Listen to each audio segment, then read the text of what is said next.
आज हम बात कर रहे हैं 2002 की उस डरावनी फिल्म की, द रिंग। हमारे एक श्रोता ने इसके स्रोत भेजे हैं, तो चलिए देखते हैं। हाँ, ये कहानी शुरू होती है दो टीनेज लड़कियों केटी और बेका से। और केटी अपनी दोस्त को एक अजीब एक वीडियो टेप के बारे में बताती है। वही श्रापित टेप कि जिसे देखो 7 दिन में मौत पक्की। हाँ, और मजाक में केटी कहती है कि अरे मैंने तो वो टेप हफ्ता भर पहले देखा था। और फिर उसी रात केटी की मौत हो जाती है, एकदम भयानक तरीके से, चेहरा पूरा डर से बिगड़ा हुआ। और यहीं से कहानी का असली डर शुरू होता है।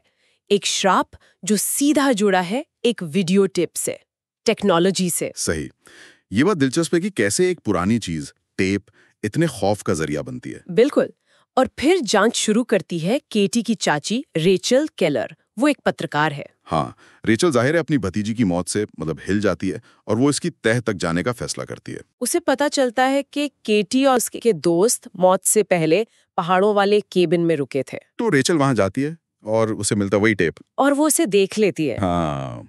और ये टेप कोई आम टेप नहीं है, इसमें अजीब परेशान करने वाली तस्वीरें हैं। हाँ, वो आईने में कंघी करती औरत, हाँ। वो सीढ़ी, जलता हुआ पेड़, सिर पर कपड़ा ढका आदमी, हिलती हुई कुर्सी, रोशनी का एक अजीब सा घेरा, हाँ, एक कुआं, और वो डरावनी छोटी लड़की। ये सब बहुत बेचैन करने वाला है, जैसे किसी बुरे सपने के हिस्से हों। और जैसे ही टेप खत्म होता है, फोन बजता है। और दूसरी तरफ से सिर्फ एक फुसफुसाहट, 7 दिन। बस अब श्राप रेचल पर भी लग गया। उसे अजीब चीजें दिखने लगती हैं। हाँ, जैसे नाक से खून बहना या तस्वीरों में चेहरा बिगड़ा हुआ दिखना। वक्त बहुत तेजी से भाग रहा है। उसे पता है कि अगर 7 दिन में ये राज नहीं खुला तो उसका अंजाम भी केटी जैसा होगा। तो वो मदद मांगती है अपने एक्स बॉयफ्रेंड नोआ से।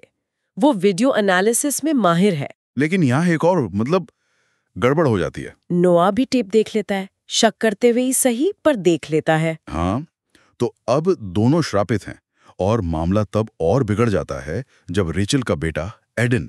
ओ हाँ, एडन, वो छोटा बच्चा भी गलती से टेप देख लेता है। अब तो ये सिर्फ रेचल की जान बचाने की बात नहीं रही, उसके बेटे की जान भी वो दांव पर है। तो जांच उन्हें ले जाती है समारा मॉर्गन तक, एक लड़की की दुखद कहानी। पता चलता है कि टेप की वो जो डरावनी छवियां थीं, वो असल में समारा की जिंदगी से जुड़े सुराग थे। हाँ, समारा को गोद लिया गया था और उसमें कुछ अजीब शक्तियां थीं। जैसे दूसरों के मन में तस्वीरें डाल देना, कुछ ऐसा शायद। और इन शक्तियों ने धीरे धीरे उसकी अडॉप्टिव माँ एना मॉर्गन को पागल कर दिया था। वो घोड़ों के फार्म वाला परिवार, पर वहां खुशियां थी ही नहीं, एना ने चट्टान से कूदकर जान दे दी और बाद में पिता रिचर्ड मॉर्गन ने बाथटब में करंट लगाकर खुद को मार डाला। कितना भयानक है ये सब। और उन्हें समारा के थेरेपी सेशन के टेप मिलते हैं। हाँ, जिसमें वो कहती है वो लोगों को चोट नहीं पहुंचाना चाहती, लेकिन वो पहुंचाती है। ये लाइन ये वाकई अंदर तक हिला देती है, जैसे उसके अंदर ही कोई जंग चल रही हो। बिल्कुल। शायद वो अपनी शक्तियों को काबू नहीं कर पाती थी, या उसका दर्द और गुस्सा इतना ज्यादा था कि वो अनजाने में ही नुकसान पहुंचाती थी। वो सारे सुराग रेचल और नोआ को वापस उसी पहाड़ी कैबिन तक ले जाते हैं। और वहाँ रेचल को फर्श के नीचे मिलता है वो कुआं, वही कुआं जो वीडियो में था। और एक हादसे में वो उसमें गिर जाती है। हाँ, और नीचे पानी में उसे समारा का कंकाल मिलता है। अब पहेली जुड़ती है। एना मॉर्गन ने समारा को जिंदा ही कुएं में फेंका था, और वो मरने से पहले 7 दिन तक उस अंधेरे ठंडे कुएं में तड़पती रही, अकेली। यही है श्राप के 7 दिनों का राज। समारा का वो आखिरी हफ्ता, उसका दर्द, उसका गुस्सा, सब उस टेप में कैद हो गया। रेचल को लगता है कि शायद अब सब ठीक हो गया, समारा की लाश मिल गई, उसे शांति मिल गई होगी। वो समारा की आंखें बंद कर देती है। लेकिन कहानी का असली ट्विस्ट तो अभी बाकी था। हाँ, अगले दिन नोआ अपने घर पर अकेला है, टीवी देख रहा है। और अचानक टीवी स्क्रीन से समारा बाहर निकलती है। वो सीन तो रोंगटे खड़े कर देता है और वो नोआ को मार डालती है। उसका चेहरा भी केटी की तरह खौफ से बिगड़ा हुआ।